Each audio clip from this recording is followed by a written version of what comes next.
तो लोग कहते हैं कि उसने सांपों को अपना पेट बना के रखा हुआ है। Okay. सांप उसके आदेश को फॉलो करते हैं और उसका बदला लेने के लिए सांप लोगों को जाके मारते हैं। ऐसी मान्यता वहाँ पर है। अब मैं उस फोर्ट में था, मेरी इन्वेस्टिगेशन चल रही थी रात को 1:30-2 बजे के आसपास। ये फोर्ट जो है ये विरार स्टेशन है मुंबई का, वहाँ से करीब 20 किलोमीटर की दूरी पर है और बिल्कुल सुनसान एरिया में है, आसपास कुछ भी नहीं है, बस एक छोटा सा गांव है जो उस फोर्ट के पीछे है। तो मैं वहाँ पर मौजूद था 1:30-2 बजे के आसपास, मुझे सांप ने काट लिया। ये कैसे होता है? ये कुछ इस तरीके से होगा कि मित्रों, अगर आप अपनी मनचाही कन्या को अपने वश में पाना चाहते हो तो 4 नींबू लीजिए और वो 4 नींबू लेकर के 40 घोड़ों के पिछवाड़े पे रगड़ के खुद उसमें मिर्च डाल करके उसको काटिएगा, तो वो आपकी मनचाही कन्या जो है वो आपके पास आ जाएगी। इस उपाय को हर बृहस्पतिवार को करें। राधे राधे। आप चाहे कितना भी क्यूट एक सॉफ्ट टॉय अपने बेडरूम में रखो, लेकिन जब आप वहाँ पे बिल्कुल अंधेरा होगा ना और हल्की सी रोशनी सिर्फ उस सॉफ्ट टॉय पे पड़ रही होगी और आप उस कमरे में अकेले और आपकी नज़र जाएगी, तो 1 मिनट के लिए वो आपको स्पूकी लगेगा। क्योंकि जो इंसानी माइंडसेट है ना, जो इंसान का दिमाग है, वो इस तरीके की इंफॉर्मेशंस को प्रोसेस करने में उसको दिक्कत आती है। जय सर, बहुत बहुत स्वागत है आपका। कैसे हो आप? एकदम बढ़िया है, बहुत बहुत शुक्रिया। बहुत टाइम लग गया है। बहुत टाइम लग गया यहाँ पहुँचने बहुत में। तगड़ा फॉलोअप कर रहा था वैसे मैं। अरे यार सॉरी। नहीं इट्स ओके। नहीं टाइम तो लग गया, बट खैर। तो सर बहुत डिमांड आ रही थी आपकी कि जय सर को लेके आओ, जय सर को लेके आओ, उनके साथ पॉडकास्ट बनाओ। तो ये कहाँ आती है मेरी डिमांड? मुझ तक ही नहीं आती बस मेरी डिमांड। यही तो बाकी है, हर आप जगह तक नहीं आती ना, क्योंकि पॉडकास्ट तो हम ही करेंगे आपका। बाकी और हर जगह डिमांड पहुंच रही है मेरी। खैर जी, ओ बताओ क्या चल रहा है सर लाइफ में? बस फिलहाल तो ब्रेक पर हूँ। ब्रेक पे? हाँ, फिलहाल ब्रेक पर हूँ। ऐसे ही, मतलब ट्रैवल पिछले 1 साल से बहुत ज़्यादा ट्रैवल हो गया था। ओके। और अभी 3-4 महीने पहले शादी भी हुई है। अरे कांग्रेचुलेशन सर। तो थैंक यू। तो थोड़ा अभी ब्रेक पर हूँ, लाइक दिसंबर तक ब्रेक पर हूँ। ओके। अगले साल नई शुरुआत, नई एनर्जी, फ्रेश के साथ फिर से काम शुरू करेंगे जनवरी से। ग्रेट। सो पॉडकास्ट हम शुरू करते हैं। पहले मैं आपका सारा एक बार प्रोफाइल देख रहा था, तो 400 से ज़्यादा की लोकेशन, मतलब 400 ऑलमोस्ट पैरानॉर्मल केसेस, 250 से ऊपर की लोकेशन और 11 साल का एक्सपीरियंस। मुझे लगता है कि आई थिंक भूतों से मिल लिए होगे आप। काश लेकिन हाँ, इतना हो गया है, इससे ज़्यादा ही हो गया है वैसे तो। पर ये वो नंबर्स हैं जो शायद काउंटेड है, तो कह सकते हैं कि हाँ। कैसी जर्नी रही पैरानॉर्मल की आपकी? यार जर्नी के बारे में बड़ी मिक्स सी फीलिंग है। बताओ ना। जब स्टार्ट किया था तब तो बड़ा एक्साइटिंग लगता था, एडवेंचरस लगता था, लगता था कि बहुत मज़ा आ रहा है। बट जैसे जैसे समय गुजरा, जैसे जैसे इन डेप्थ रियलिटी और ग्राउंड रियलिटी और अलग अलग चीज़ें समझ में आई, तब लगा कि इस फील्ड में बहुत ज़्यादा काम करना बाकी है और एक अकेले इंसान के बस की बात है नहीं कि ये इतना सारा कर सके। तो लगा कि यार लाइक माइंडेड लोगों से जुड़ते हैं, लेकिन आइडियोलॉजिकल डिफरेंसेस बहुत ज़्यादा रहे, तो कोई एक टीम कभी फॉर्म नहीं कर पाया मैं। और अब धीरे धीरे ये लगने लगा है कि दुनिया को ऐसा मुझे एहसास होने लगा है कि दुनिया को ज्ञान की ज़रूरत नहीं है। मतलब मुझे ऐसा लगने लगा है कि क्योंकि ज़्यादातर जो हमारा व्यूअरशिप है, जो ऑडियंस है, वो ज़्यादातर आता है, आप कह लीजिए यंग, 15 साल, 20 साल, 25 साल, 30 साल, मैक्सिमम 35 साल तक के लोग जो हैं वो हमें जनरली सुनते हैं, और यही वो लोग हैं जो बदलाव ला भी सकते हैं बेसिकली। करेक्ट। तो मुझे लगता है कि इन लोगों का काफ़ी ज़्यादा जिम्मेदार होना ज़रूरी है। लेकिन ओवर द टाइम और over the period of let's over a decade, मैंने ये रियलाइज़ किया है कि लोगों को ज्ञान की ज़रूरत नहीं है। लोगों को मसाला ही, अल्टीमेटली मसाला, एंटरटेनमेंट और ये सारी चीज़ें चाहिए, जो कि एक हर इंसान का अपना एक नेचर होता है। मेरा वो नेचर है नहीं, तो मैं चाह करके भी खुद को उस तरह के कंटेंट में फिट इन कर नहीं पा रहा हूँ। समझ रहे हैं आप? तो मेरे साथ क्या हो रहा है कि मैं अगर कोई एंटरटेनमेंट वाला कंटेंट भी बनाने की कोशिश कर रहा हूँ, तो उसमें मेरा ज्ञान निकल ही आ रहा है, वो छूट जा रहा है मेरे अंदर से। मुझे लगता है वो ज्ञान नहीं है, वो एक्सपीरियंस है। वो एक्सपीरियंसेस हैं, लेकिन उसको क्या है ना कि आसान भाषा में ज्ञान ही कहा जाएगा। वो एक्सपीरियंसेस हैं, वो वोयाजेस हैं, वो सच्चाइयाँ हैं, वो रियलिटी है, वो हार्श रियलिटी है जो आपको अपने सोसाइटी में चारों तरफ दिखाई दे रही है। उसके बावजूद आप उसको इग्नोर कर रहे हैं, क्योंकि अल्टीमेटली वो ज्ञान है।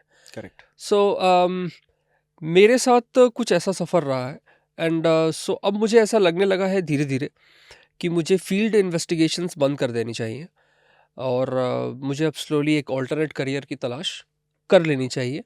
लेकिन क्योंकि मुझे इससे ज़्यादा और कुछ बेहतर नहीं आता, मतलब मैंने अपनी पूरी ज़िंदगी यही किया है, तो मुझे अपना इससे ज़्यादा बेहतर और कुछ नहीं आता।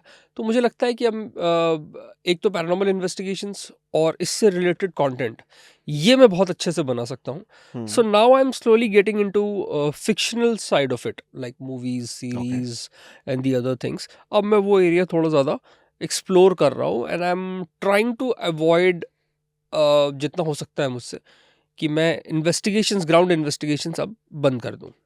ओके।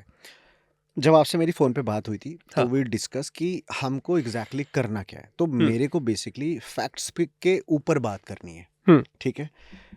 इंस्टा पे आप भी देख रहे होगे, वैसे किस तरह का कंटेंट देखना वैसे आप जनरली प्रिफर्ड करते हो? मैं हॉरर फिल्में बहुत देखता हूँ। ओके। लगभग हर तरीके की हॉरर फिल्में देखता हूँ, अच्छी और बुरी और घटिया और वाहियात, हर तरीके की। और इसके अलावा मुझे तारक मेहता का उल्टा चश्मा बहुत पसंद है। अच्छा। ओके। तो ये बहुत बहुत कम लोगों को पता है और शायद ही मैंने किसी को बताई भी होगी कि मैं अपने खाली टाइम में वो बहुत देखता हूँ। मतलब मुझे सारे एपिसोड याद हैं उनके, इतना देखता हूँ मैं। क्या बात है। हाँ, तो वो मुझे बहुत बड़ा पसंद है। और स्पोर्ट्स में मेरा कोई इंटरेस्ट नहीं है पर्सनली। क्रिकेट, फुटबॉल, बैडमिंटन या कोई किसी भी तरीके के स्पोर्ट्स में मेरा कोई पर्सनल इंटरेस्ट नहीं है, तो मैं स्पोर्ट्स रिलेटेड कंटेंट नहीं देखता। इनफैक्ट मैं शायद पहला इंसान होऊंगा जिसे वर्ल्ड कप में भी क्या हो रहा है उसे इतना भी नहीं पता है। सिर्फ न्यूज़ हेडलाइन के से इतना ज़रूर पता चल गया है मुझे कि इंडिया टॉप पर है टेबल पे। इसके अलावा मुझे जनरल नॉलेज का कंटेंट बहुत ज़्यादा पसंद है। Okay. For example documentaries, docu dramas और इस तरह के कंटेंट जो मेरे लिए इंफॉर्मेशन में कुछ वैल्यू ऐड कर सके। एग्जैक्टली। तो मैं, हाँ प्लीज आप कंटिन्यू हाँ, करो, तो सॉरी। मैं ये सब देखता हूँ। मैंने जानबूझ के ये चीजें पूछी। हम्म। जब आपने पॉडकास्ट स्टार्ट किया था तब आपने बोला था कि लोगों को मिर्च मसाला देखना पसंद है, हाँ। बट आप एक फैक्ट और एक कंटेंट को लेके लोगों को दिखा रहे हो। हाँ। अगर 15 से 20 साल 25 साल की जो आज का यूथ है, मसाले एक टाइम के बाद खत्म हो जाते हैं। उस समय के बाद आपकी क्लियरिटी काम करती है। जो लोग एक अच्छा कंटेंट देखेंगे वो अपनी क्लियरिटी को उतना स्ट्रोंग बना लेंगे। तो पहली बात, आप जैसे बोला कि फील्ड इन्वेस्टिगेशन छोड़ रहे हो, ठीक है। मुझे लगता है कि आई थिंक आपकी जो भी नॉलेज है, जो भी एक्सपीरियंस है, ठीक है, वाया कंटेंट आप ऑडियंस को शेयर करो, बिकॉज आपको ऑडियंस बहुत पसंद करती है। हाँ। पर्सनली मुझे आपसे 4-5 चीज, मैं ये पॉडकास्ट में कोई ऐसा स्टोरी टेलिंग नहीं करने वाले, लेकिन बिल्कुल। मुझे कुछ पैरानॉर्मल चीजों को लेकर ना बड़ा इन्वेस्टिगेट, मतलब मैं भी थोड़ा सा क्यूरियस रहता हूँ चीजों के बारे में जानने के लिए। हम नवंबर मंथ में बैठे हैं and November month as per your आपकी जो मैंने वीडियो देखी थी, आपने बताया था कि मोस्ट इंपोर्टेंट होता है in terms of like paranormal activities और in terms of like horror concept के लिए। ऐसा क्यों है? इसके साथ साथ हॉरर और पैरानॉर्मल का डिफरेंस भी एक बार मेरे को क्लियर करो। देखो, हॉरर जो है वो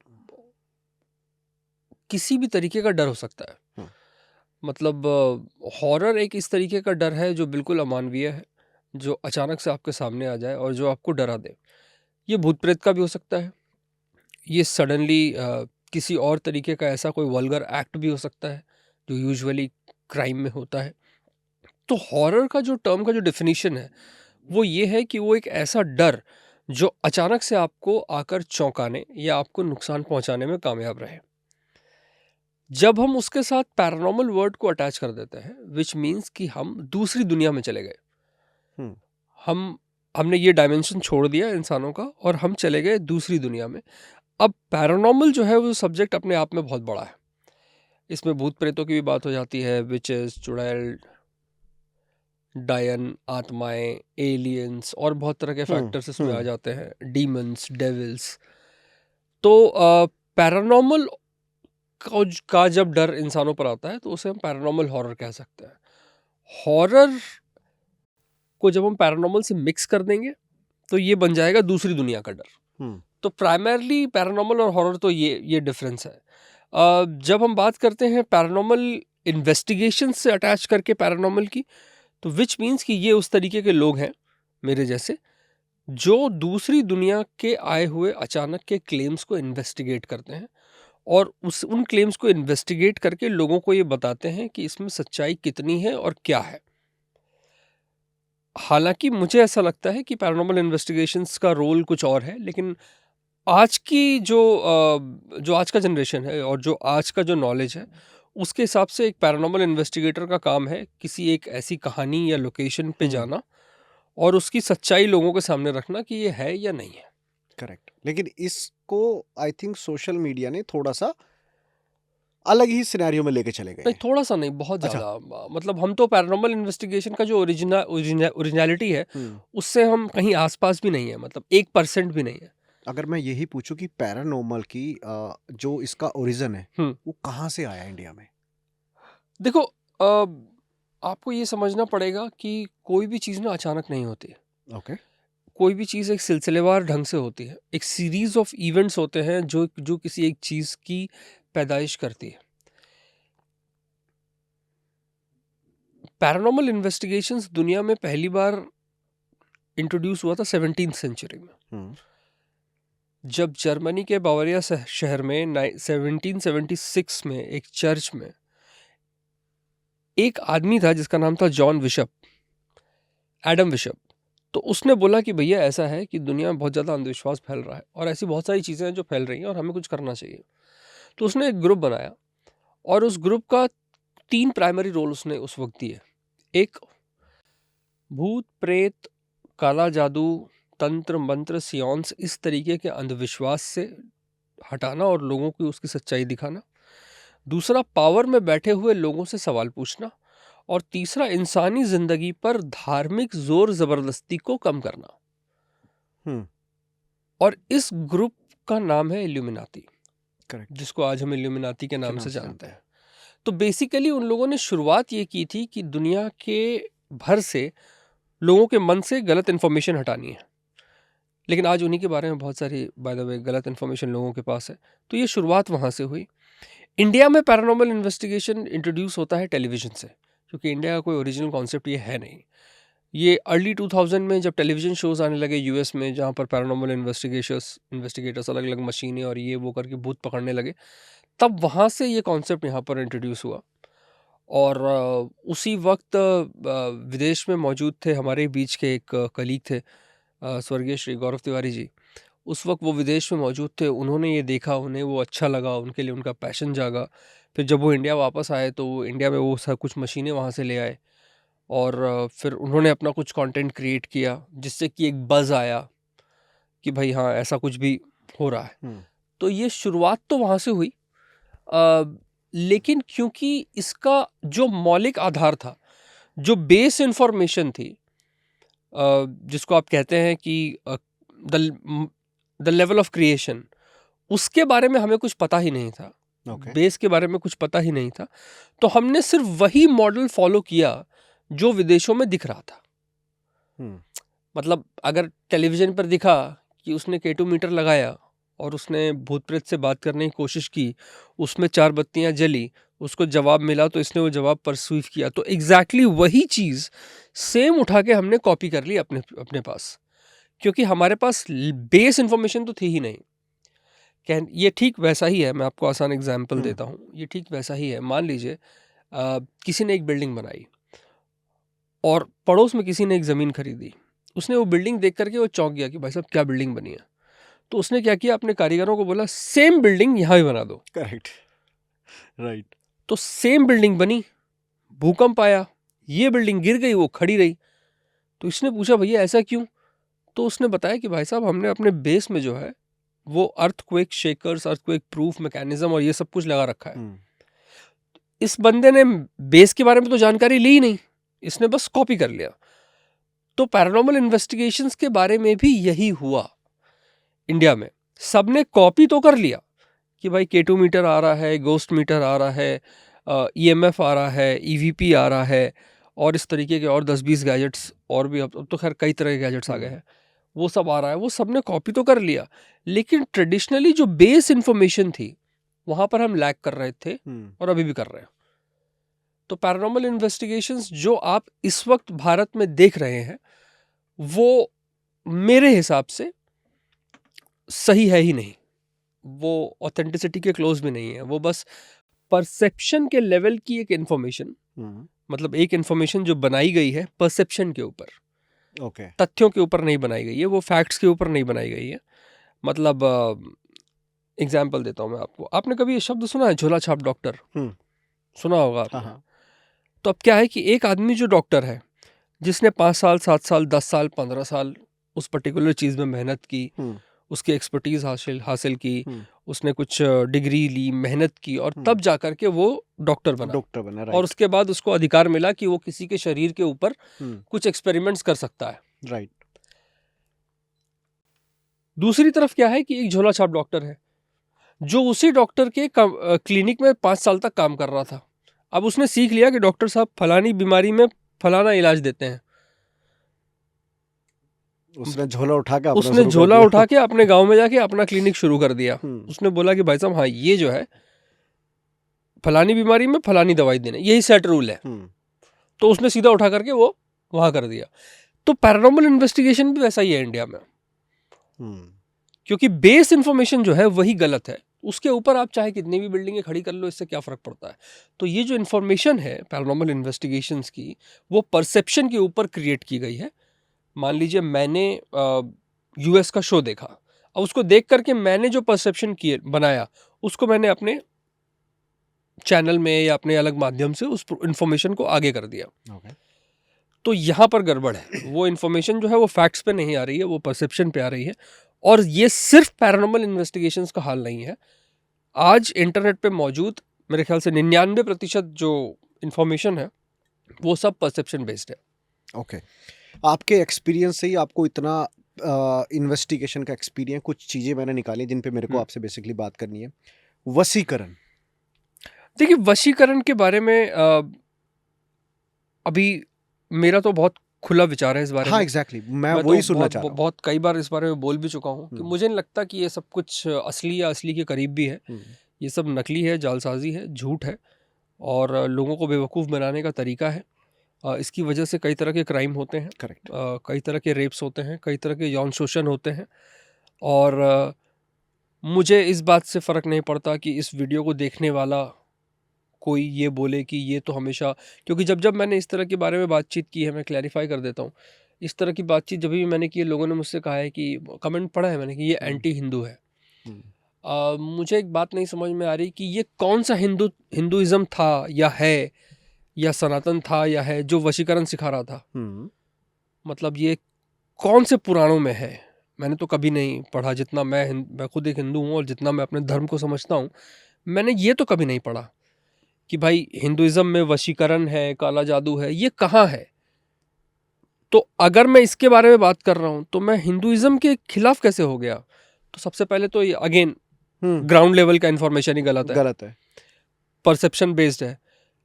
भाई साहब, जादू टोना टोटका, समझिएगा बात को, जादू टोना टोटका, उपाय, इलाज, मंत्र और ये सब, ये जो भी है देते हैं, पत्थर पहनिए फलाना बनिए, इनका हिंदुइज्म से जुड़ाव कब हुआ? ये कौन कह रहा है कि ये हिंदू कल्चर है? आई थिंक इंसानों ने ही क्रिएट करी हुई है। ये खुद तो उन्होंने बना लिया ना। अब मान लीजिए ज्योतिष शास्त्र जो है वो एक विद्या है। हाँ, ठीक है, चलिए मैं मानता हूं कि वो एक विद्या है, वो भारतीय संस्कृति का हिस्सा रहा है सदियों से। मैं उस बात को मानता हूं पूरी तरह से। लेकिन उसके नाम पर अलग अलग तरीके के प्रोडक्ट्स बना करके बेचना, ये कौन सा सनातनी धर्म और कहाँ लिखा है ये? क्योंकि अगर वास्तु में एक लाइन लिखी है, हाँ, तो वो सारी वास्तु उसी को फॉलो करो, उसी को फॉलो करो ना। अलग अलग सब अपना कॉन्सेप्ट ना क्रिएट करें। आजकल इंटरनेट पे आप देखेंगे ऐसे, मुझे एकदम बेशर्मी से कहना पड़ेगा कि बहुत सारे मतलब लौंडे लपाटे इकट्ठा हो गए हैं इंटरनेट पे, जो आपको अलग अलग चीज़ें बेच रहे हैं। पैसा खींचने का पत्थर बेच दे रहे हैं, प्यार का ताबीज़ बेच रहे हैं, वशीकरण मंत्र बेच रहे हैं। कोई कह रहा है नींबू काटो, कोई कह रहा है बाथरूम में जाके नींबू काटो, कोई कहता है छत से लटक के नींबू काटो, कोई कह रहा है मिर्च डालो, लहसुन डालो, पता नहीं क्या क्या चल रहा है। और इन सबको आप देख करके, प्रॉब्लम ये नहीं है, प्रॉब्लम पता है, ये सब जब इन्फॉर्मेशन आती है तो लास्ट में अपनी इस इन्फॉर्मेशन को हिंदुत्व से जोड़ने के लिए ऐसे लोग राधे राधे बोल देते हैं। सही। समझिएगा आप हम्म बात को, मैं आपको एक एग्जाम्पल देता हम्म हूँ।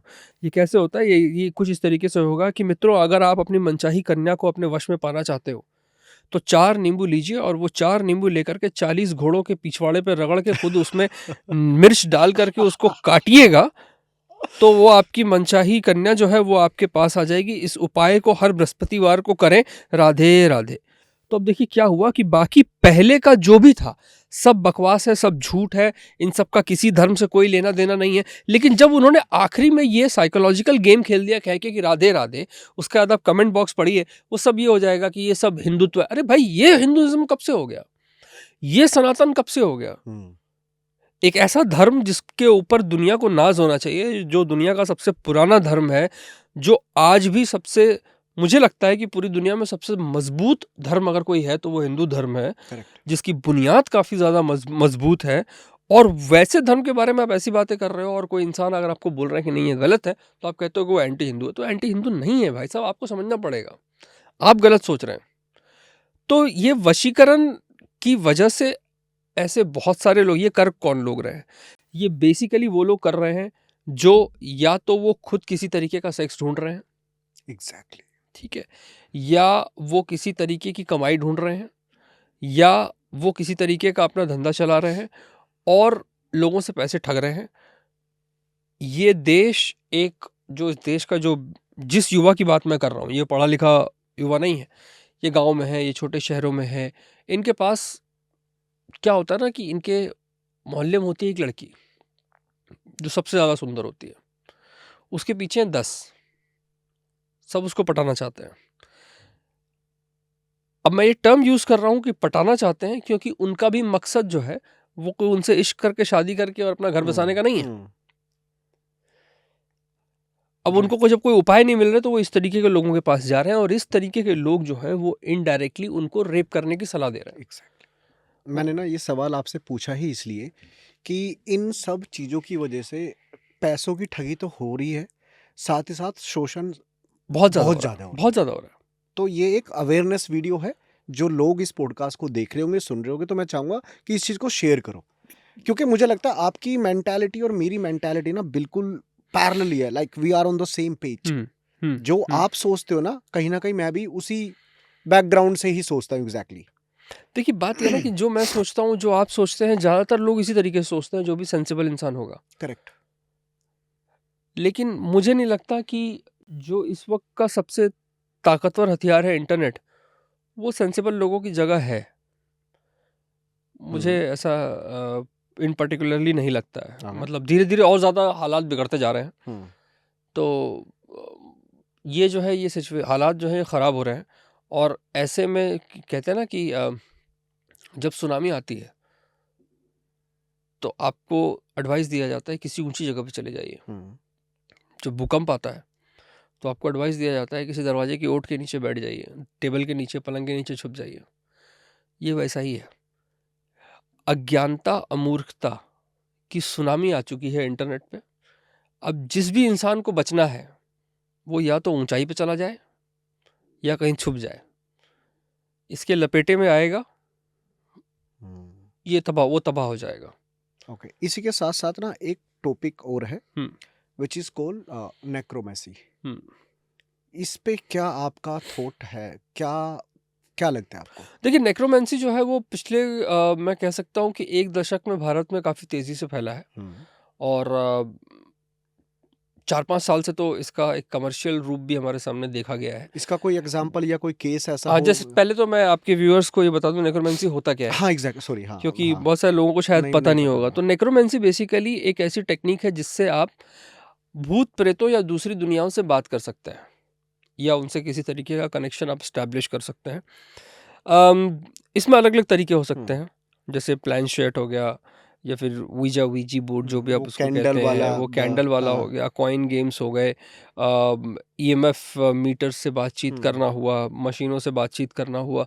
सो बेसिकली कोई भी एक ऐसा मीडियम जिससे आप किसी तरीके से दूसरी दुनिया से संपर्क करने की कोशिश कर रहे हैं या कर पा रहे हैं, इसे नेक्रोमेंसी कहते हैं।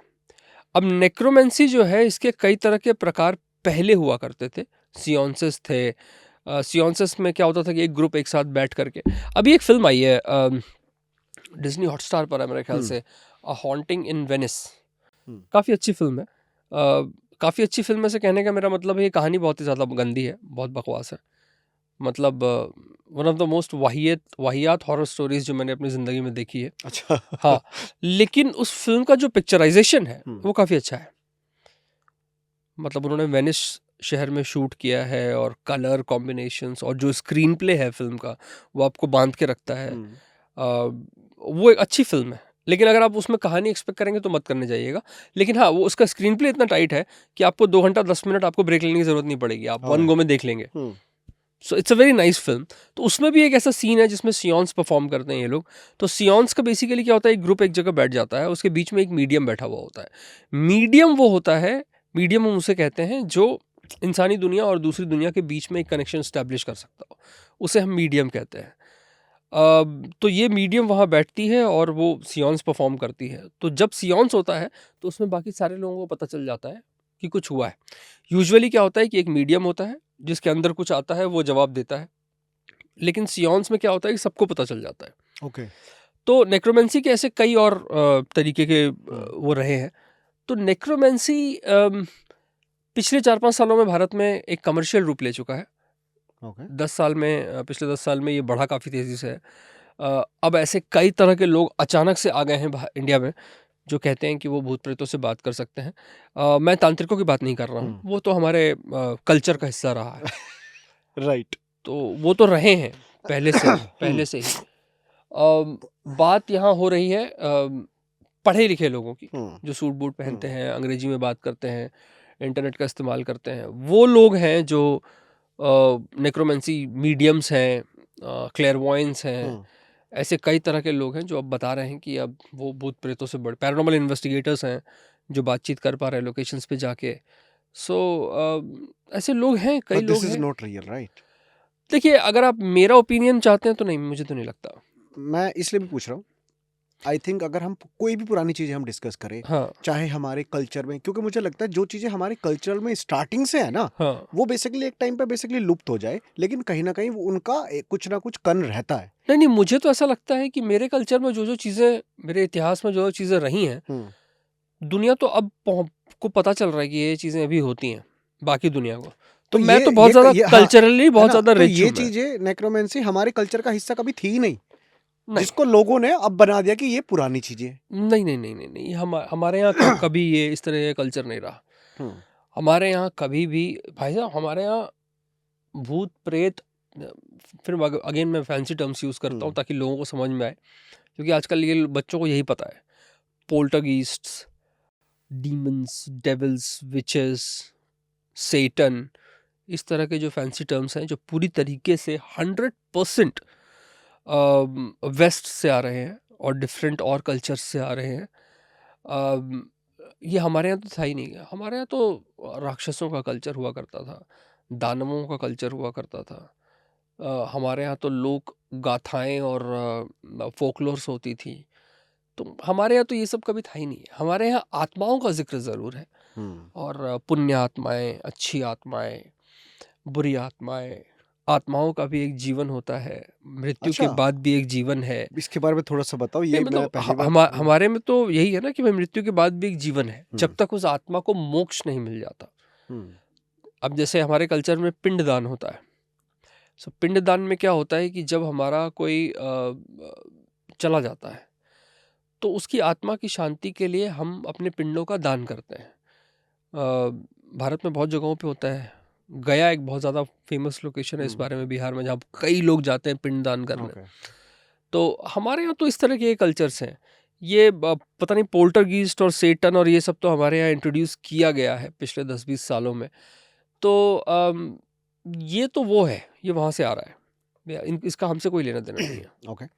एक चीज़ और मैंने आपकी वीडियो से देखी थी कि ये मैं पूछना भी चाहता हूँ, जैसे एक वर्ड था, मैं भूल गया, पीडोफीबिया आई थिंक, जहाँ पे हर चीज़ को, क्योंकि हॉरर को कहीं ना कहीं या आत्माओं को कहीं ना कहीं कनेक्ट किया जाता है टॉयज के थ्रू, डोल के थ्रू, या कुछ भी इस तरीके का, ऐसा क्यों है? तो आई थिंक इसको वर्ड को पोडोफीबिया बोलते हैं ना। हाँ, ओके, इसको क्या आप एक्सप्लेन करोगे? देखो लाइक मुझे ऐसा लगता है कि ये बात तब निकली थी जब डॉल्स की बात निकलती है। हाँ, इस फोबिया की बात तब निकलती है जब डॉल्स की बात निकलती है, क्योंकि एनाबेल नाम की एक ऐसी फिल्म है जिसने बहुत लोगों को इस बात का यकीन दिलाने पर मजबूर कर दिया है कि भैया इसमें भूत होते हैं। हम्म, तब क्या है कि एनाबेल कोई पहली डॉल नहीं है, ऐसे चकी है और ऐसे कई तरह की दुनिया में डॉल्स रही हैं जो जिनके बारे में कहा जाता है कि उनमें भूत रहता है। देखो क्या होता है ना कि इसमें कोई, मुझे नहीं लगता कि ऐसा होता है।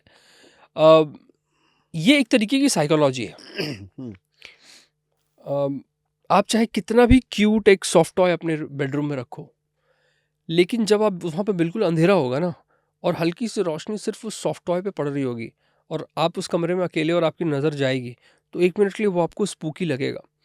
क्योंकि जो इंसानी माइंडसेट है ना, जो इंसान का दिमाग है, वो इस तरीके की इंफॉर्मेशंस को प्रोसेस करने में उसको दिक्कत आती है। मॉल में कभी रात को आप अकेले घूम रहे हो, मान लो आप मॉल खाली होने वाला है, आपने कभी मैनीक्विन देख ली, तो आपको मैनीक्विन देख के डर लगता है, भले वो एकदम चमकदार लाइट में मौजूद हो। साइकोलॉजी वैसी बनी हुई है ना। हाँ, क्योंकि इंसान जो है वो इस तरीके के फेसेस, आर्टिफिशियल फेसेस को एब्जॉर्व नहीं कर पाता। रोबोट को देख के बहुत सारे लोगों को डर डर लगता है। लगता है, बिल्कुल लगता है। ठीक है, मैं जब छोटा था तब पहली बार मैंने वो खिलौना देखा था जिसमें वो बंदर ताली बजाता था चाबी घुमाने के हाँ बाद, हाँ, जिसके हाथ राइट। में वो होता था। तो जब मेरे पास वो पहली बार आया था तो मुझे डर लगा था, क्योंकि वो ताली तो बजा रहा है लेकिन गुस्से में देख मेरी तरफ रहा है। मुझे ऐसा लगता था कि वो मुझे देख रहा है। तो ये होता है, इंसान का दिमाग जो है वो इस तरीके की जो चेहरे हैं जो नकली हैं या जो प्लास्टिक हैं और उसकी तरफ वो देख रहे हैं, इसको प्रोसेस करने में उसको दिक्कत आती है।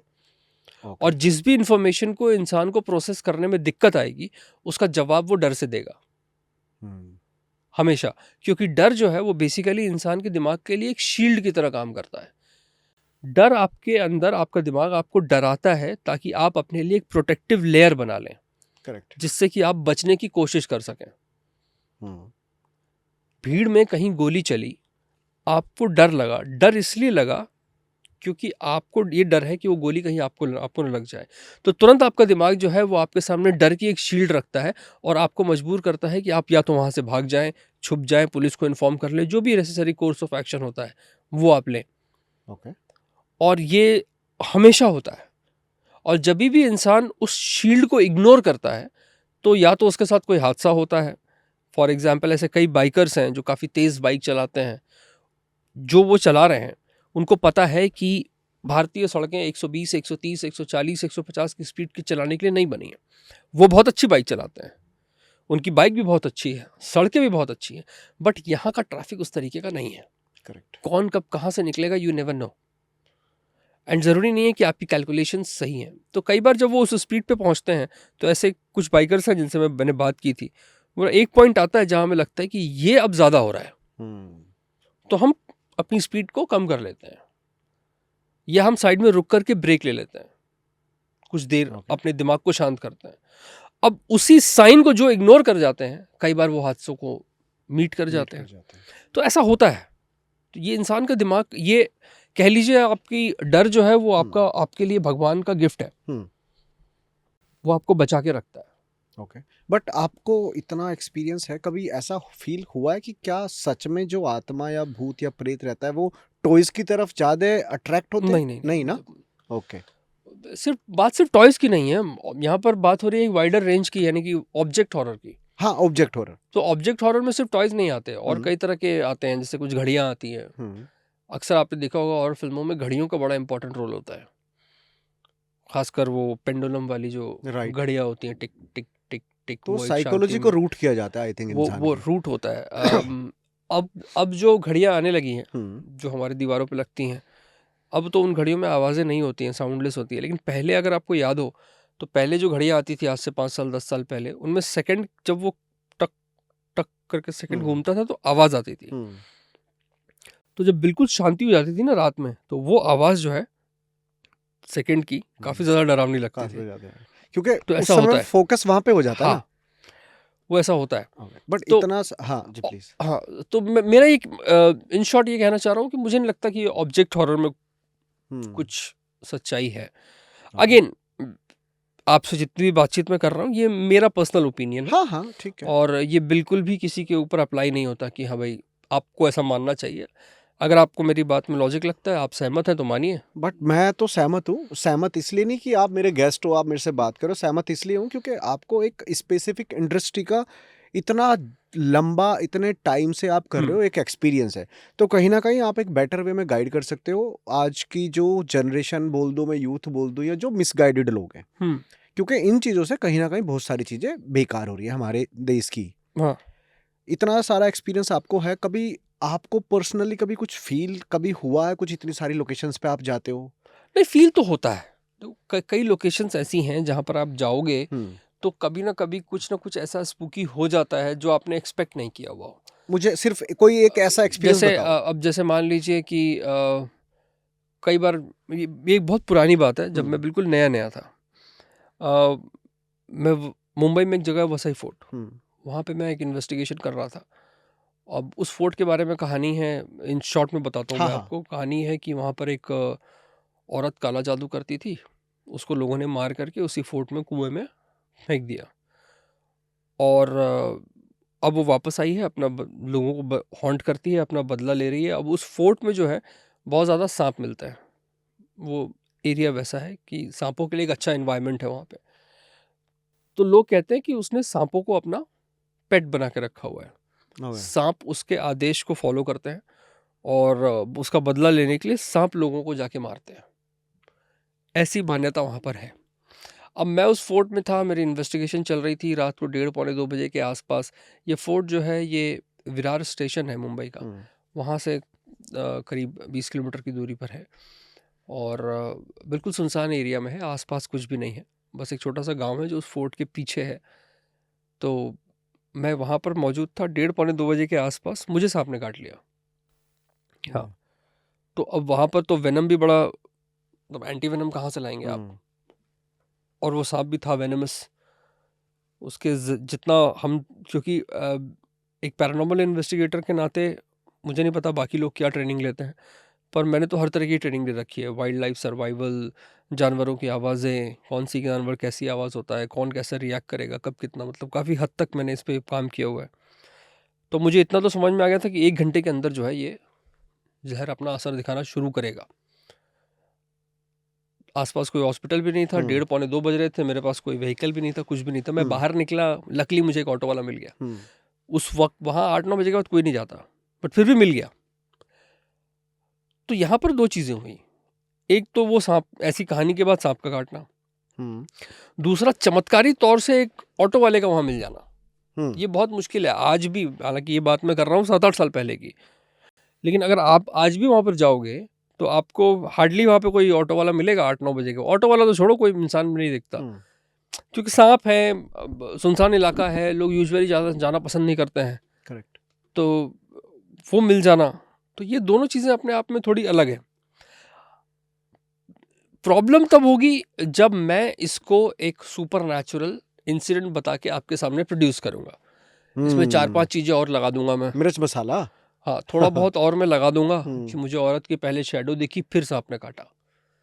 अगर मान लीजिए मैं इसको इस तरीके से रखता हूँ, और फिर मैं ज़रा सा भगवान का आशीर्वाद और ये चीज़ें करके अगर मैंने ऑटो, देखिए ये हो सकता है कि मुझे भगवान ने बचाया, मैं इनकार नहीं करता हूँ इस बात से। ये हो सकता है कि इस दुनिया में कोई सुपर नेचुरल पावर है। अब वो भूत भी हो सकता है, वो भगवान भी हो सकता है, वो कुछ और भी हो सकता है, मैं इस बात से इनकार बिल्कुल भी नहीं कर रहा हूँ। मैं बस इस पर ध्यान देता हूँ कि मैं अपनी ज़िंदगी को ज़्यादा से ज़्यादा आसान कैसे बना सकता हूँ।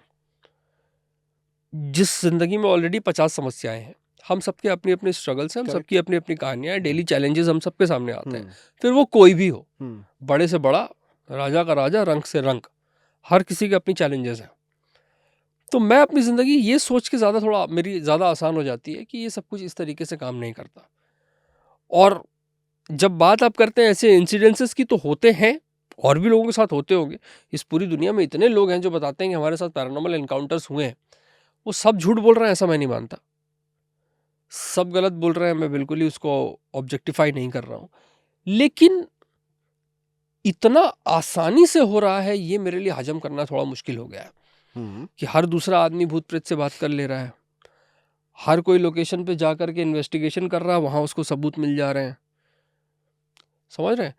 तो कुछ व्लॉगर्स तो इंडिया में ऐसे भी हैं जो भूत दिखा भी रहे हैं साफ साफ, हाँ। मतलब वो दिखा रहे हैं, उसको पेड़ से बांध रहे हैं, पीट रहे हैं, मजाक चल रहा है, मतलब ये सब कुछ हो रहा है। तो ऐसा सब कुछ हो रहा है, तो मुझे नहीं लगता कि ये इस तरीके से होता है। लेकिन अगर आप मुझसे इन शॉर्ट ये पूछेंगे कि क्या आप किसी सुपर नेचुरल पावर में मानते हैं, तो हाँ, मैं मानता हूँ। मैं इसके अलावा एक चीज पूछना चाहता हम्म, हूँ कि आप सुपर नेचुरल पावर मानते हो, यस। हम्म। कभी सुपर नेचुरल पावर, कहते हैं ना, जब बॉडी पे आती है तो एक अलग सी फीलिंग होती है, कभी कोई ऐसा एक्सपीरियंस था? नहीं, मैं एक्सपीरियंस की पूछ रहा हूँ। देखिए, मुझे नहीं पता कि ये एक्सपीरियंस किस तरीके का होता है, मैं आपको पहले ये बता दूं।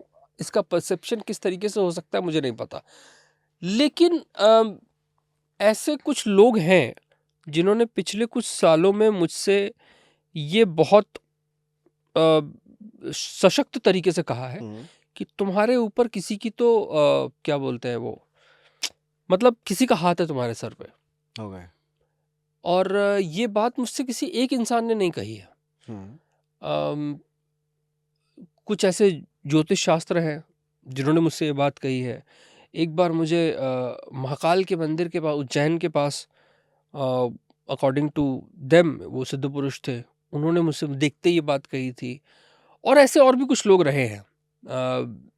तो कई जगहों पर मेरे साथ ये इंसिडेंस हुआ है जहाँ पर अचानक से कोई आकर के मुझसे बात करने लगता है जिसे मैं जानता नहीं हूँ, और मैं खुद एक फॉरेन लैंड पे मौजूद हूँ। फॉरेन लैंड मतलब या तो मैं उज्जैन में हूँ या राजस्थान में हूँ या कहीं और हूँ जहाँ पे मैं बिलोंग नहीं करता, और अचानक से कोई इंसान आकर के मुझसे बात करने लगेगा, और वो मुझसे बात ऐसे करता है जैसे वो मुझे सालों से जानता हो, बिल्कुल कंफर्टेबल होके बात करता है। और बात करते करते वो अचानक से वो बोल देता है कि भाई तुम्हारे ऊपर ज़रूर किसी का हाथ है। अब ये सेम चीज़ मुझे लगता है 100 से ज़्यादा लोगों ने बोली है मेरे को लाइफ में। कभी कोई मजाक में ही कह जाता है। अब जैसे मान लीजिए कई बार ये होता है कि मेरा कोई अगर इन्वेस्टिगेशन वीडियो देख ले तो उसको, तू जिंदा बच के कैसे आ गया, तेरे पर हाथ है किसी का ज़रूर। कहने का मतलब ये है कि ये एक सेम पैटर्न और ये लाइन जो है मैंने अपनी ज़िंदगी में पिछले 10 सालों में 100-150 बार से ज़्यादा सुनी है। तो कई बार मुझे ऐसा लगता, जब मैं, देखिए इंसान जो है ना, चाहे कितना भी मजबूत हो ले, एक पॉइंट पे जाकर के वो थोड़ा बहुत कमज़ोर फील करता है। राइट। और वो अपने लिए कमज़ोर फील करता है। वो दुनिया के सामने बिल्कुल टफ दिख सकता है कि मैं अभी भी काफ़ी ज़्यादा टफ हूँ, लेकिन एक पॉइंट आएगा, कुछ नहीं होगा, तो जब वो रात में सोने जाता है ना और बिस्तर पर लेटता है और अपनी आंखें बंद करता है, तो पूरा दिन का एक फ्लैशबैक उसकी नज़रों के सामने घूम जाता है कि यार आज ये हुआ। तो कई बार ना उस पॉइंट पे जाके एक इंसान को थोड़ी बहुत कमजोरी का एहसास होता है, भले वो उसको ठीक करे। और ये ज़रूरी भी है अपने आप को इंट्रोस्पेक्ट करना कि मेरे अंदर क्या अच्छा है क्या बुरा है। तो मुझे भी कई बार ऐसा लगता है कि मैं यहाँ पर जाके कमज़ोर पड़ा हूँ। तो जब मुझे ऐसा लगता है ना कि मैं कमज़ोर पड़ा, तब मुझे ये लाइन याद आती है। मैं अंधविश्वासी नहीं हो रहा हूँ, लेकिन मुझे भी अब धीरे-धीरे इस बात पर यकीन होने लगा है कि शायद मैं कुछ अलग हूँ। क्योंकि जिस तरीकों की जगहों और जिस तरीके की हालातों से होके मैं गुज़रा हूँ पिछले 10-11 सालों में, वो अनइमेजिनेबल है। मतलब बहुत मुश्किल हालातों से, बहुत तरह के चैलेंजेस, पैर टूट जाना, मैं तो पैरों का टूटना बोलूँगा, एक बार में नहीं 4-5 बार हो चुका है ये तो। ये हो जाना, एक्सीडेंट्स हो जाना, पुलिस वालों का उठा के ले जाना, कीड़े काट लेना, साँप काट लेना और पता नहीं क्या-क्या। और इतना पैरानॉर्मल हेल्पलाइन मैंने चालू की थी 2020 में, और उस पे मेरे को दिन भर सिर्फ इसी तरीके की बातें, सर हमारी लाइफ में ये चल रहा है, ये खराब हो रहा है, वो खराब हो रहा है, फलाना टीम का ना, इस तरह के केसेस आते हैं। और इतना सब कुछ होने के बाद भी मैं बिल्कुल एक सेन माइंडेड इंसान हूँ, एकदम स्ट्रांग इंडिविजुअल हूँ, जो ज़िंदगी में सिर्फ हर पल आगे बढ़ने की ही सोच रहा है। मुझे कभी बुरे सपने नहीं आते, मुझे अच्छी नींद आती है, एकदम स्ट्रांग बढ़िया नींद आती है। मुझे किसी तरीके के कोई डिप्रेसिव थॉट्स या भूत प्रेत या इस तरह के कभी कोई थॉट्स नहीं आते। मैं एकदम सेम माइंडेड और स्ट्रांग इंडिविजुअल हूँ, जो अपनी फैमिली और अपने आसपास के लोगों से बेशुमार मोहब्बत करता है और उनके बारे में सोचता है और आगे बढ़ता है, और एक बार को भी मुझे नया एडवेंचर लेने से पहले डर नहीं लगता कि यार ये कहीं कोई पिछला हादसा ना हो जाए मेरे साथ। तो इतना और जितना मैं आपको बता रहा हूँ ये कुछ भी नहीं है। कभी मैं अपनी लाइफ के ऊपर एक किताब जरूर लिखूंगा जिसमें मैं अपनी सिर्फ भूत प्रेतों की नहीं बस अपनी बात करूंगा, क्योंकि बुक्स एक ऐसी चीज है जो मुझे काफी ज्यादा पसंद है। अगले साल 2 बुक्स है मेरी। तो कभी मैं एक बुक जरूर लिखूंगा जो मैं सिर्फ अपने बारे में लोगों को बताऊंगा कि हाँ मैं ये करता हूँ और मैं ये हूँ। तब शायद मैं उसमें कभी लिखूंगा कि मैं जिंदगी में क्या क्या होके गुजरा हूँ, और इतना सब कुछ होके गुजरने के बाद भी मैं एकदम स्ट्रॉन्ग हेडेड खड़ा हूँ। तो मुझे ऐसा लगता है कि हाँ मैं शायद थोड़ा सा स्पेशल हूँ। अभी आप टर्की गए थे हाँ। और आई थिंक आप पहले मतलब पैरानॉर्मल इन्वेस्टिगेटर थे जिनको गवर्नमेंट ने अलाउ किया to enter and investigate the dragon हाँ, कैसल को। वहाँ का एक्सपीरियंस ड्रैकुला कैसा था castle. Sir? So experience amazing था। और हाँ मैं दुनिया में पूरी दुनिया से कोई भी एक पहला इन्वेस्टिगेटर था जो उस जगह पर गया था अब तक, क्योंकि यूजुअली वहाँ पर परमिशंस नहीं है, पब्लिक के लिए भी ओपन नहीं है वो जगह, Okay. क्योंकि हिस्टोरिकली और आर्कियोलॉजिकली उस जगह की अपनी एक काफ़ी ज़्यादा वैल्यू है, उसकी इम्पोर्टेंस है। सो व्लाद द इम्पेलर जिसको पहला ड्रैकुला कहा जाता है, उसको उसी कासल के डंजन्स में कैद करके रखा गया था जब वो 8 साल का था। उसके बाद जब वो करीब 7-8 साल तक वहाँ पर कैप्चर रहने के बाद जब वो बाहर निकला, तब वो वहाँ से बना ड्रैकुला, व्लाद द इम्पेलर, जिसने करीब 1 लाख से ज़्यादा लोगों को मारा और उन्हें इम्पेल करके मारा। तो एक्सपीरियंस तो अमेजिंग था। और पहली बार था कि मैं किसी ऐसे कासल के अंदर था जहाँ पर किसी ड्रैकुला को कैप्चर करके रखा गया था। तो बहुत ही यूनिक था, अलग था, मज़ा बहुत आया। और मुझे लगता है कि मैंने टर्की में कुछ और भी ऐसी जगहें एक्सप्लोर की आपने एक जो विलेज भी हॉन्टेड किया था वहाँ का, वहाँ के बारे में भी आप थोड़ा सा अगर बताना चाहें तो? मैं जिस विलेज में एक्चुअली रुका था, सो इंटेंशनली मैं जा कर के उसी गांव में रुका Okay. जहाँ के बारे में इस तरह की कहानी थी। हम रात भर सड़क पे मैं था, और ऐसी और कई कहानियाँ मैंने टर्किश फोकलोर से उठाई जो मुझे लगता है कि दुनिया के सामने आनी चाहिए। और आई थिंक जो मेरा नया सीरीज़ है पॉडकास्ट का, पैरानॉर्मल रियलिटी सीज़न 3, और बुक्स में भी मैं उसके बारे में ऑफकोर्स डिटेल में चर्चा करूँगा। बट हाँ, मैं कुछ ऐसी जगहों पर होके आया टर्की की जहाँ पर अब तक ना कोई पहुँचा है, और खैर परमिशंस भी नहीं है जाने की। तो मैं अपने आप को काफ़ी लकी कंसिडर करता हूँ इस मामले में कि कुछ ऐसी इन्वेस्टिगेशंस करने का मौका मिला, परमिशंस मिली। सो हाँ, another feather in the cap. Great great sir. और लास्ट में एक चीज़ रह गई, आपने ना अभी यति का भी थोड़ा बहुत डिस्कस किया था। हाँ। तो यति को लेके कुछ इन्वेस्टिगेट अभी तक किया है, कुछ लाया? मैं एक बार तो गया हूँ यति के लिए। और क्या मुझे लगता है आपको, आपके क्या परसेप्शंस है? यार मुझे लगता है कि वैसे तो ये फोकलोर है, पर ऐसे बहुत सारे लोग हैं जो जिन्होंने देखा है और कहा है कि हमने देखा है। ओके।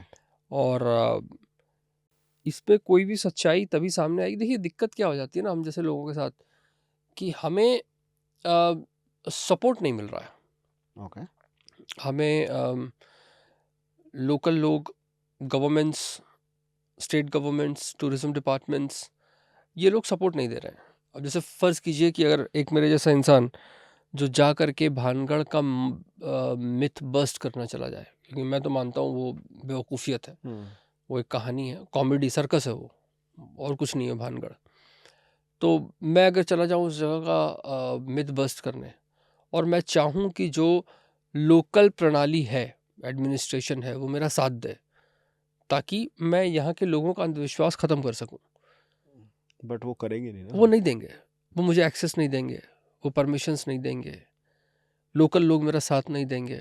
अगर उनको पता चल जाए कि मैं लोकल जो गांव है वहाँ पर गोला का बास, अगर उनके लोगों को पता चल जाए कि मैं वहाँ गया हूँ उनका झूठ ख़त्म करने, तो वो मेरा साथ नहीं देंगे, वो शायद मुझे घुसने भी ना दें।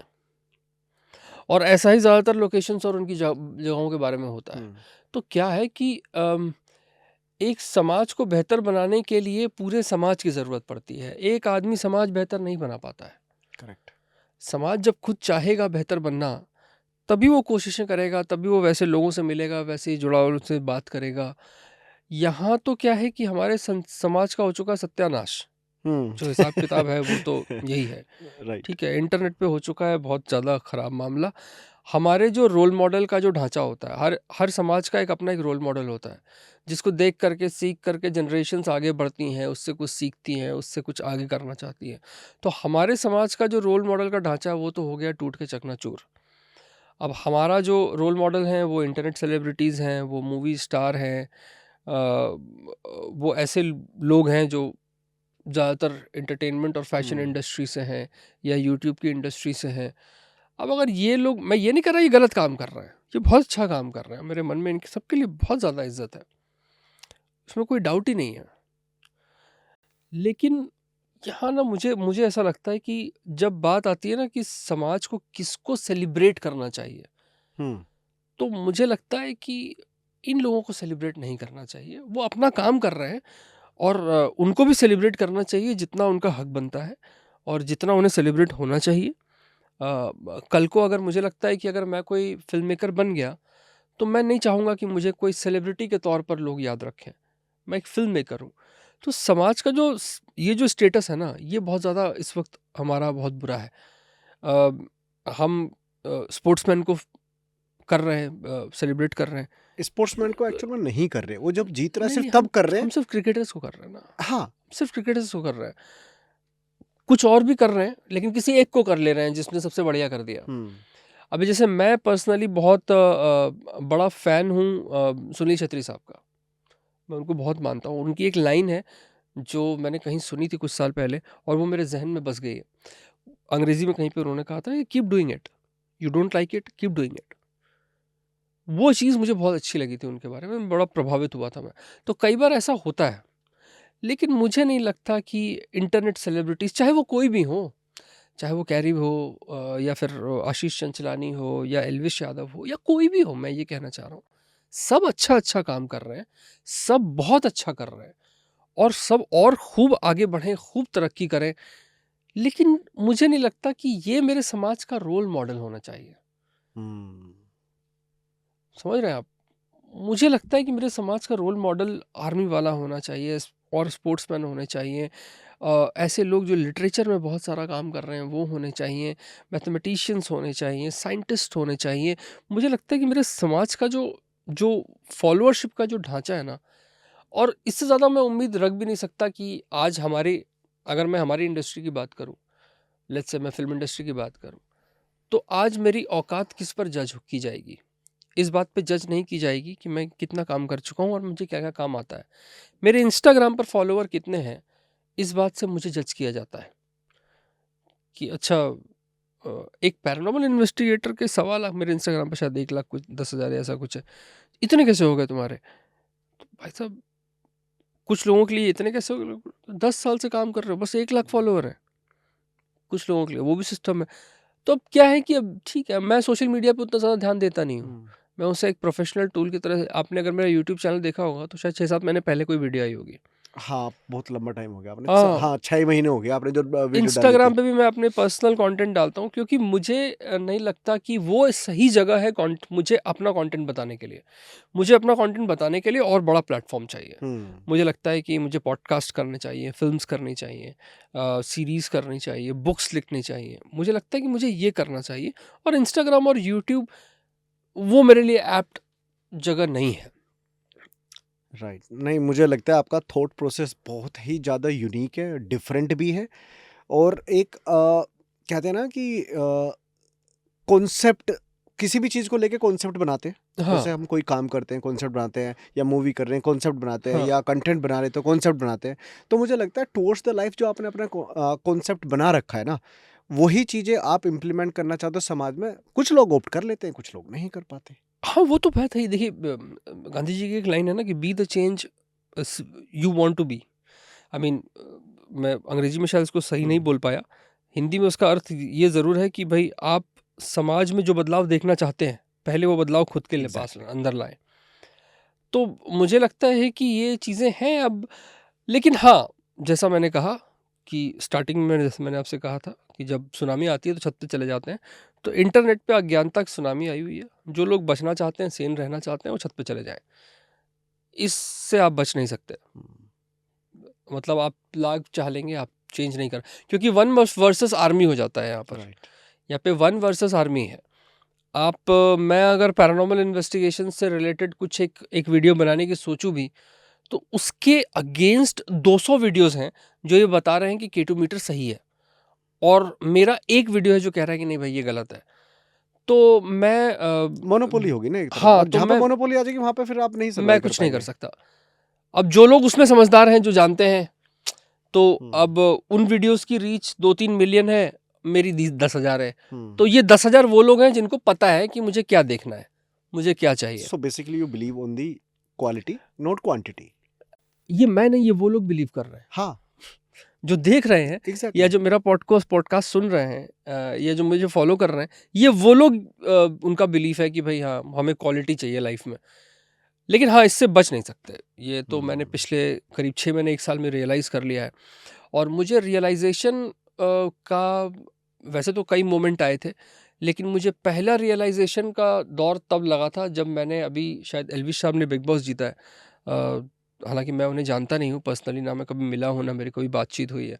वो एक इंटरनेट सेलिब्रिटी हैं, हम लोग आम लोग हैं। तो उन्होंने जब वो जीता, तो शायद हरियाणा के मुख्यमंत्री साहब के साथ उनका एक बड़ा रोड शो और वो चीज़ें हुई थी।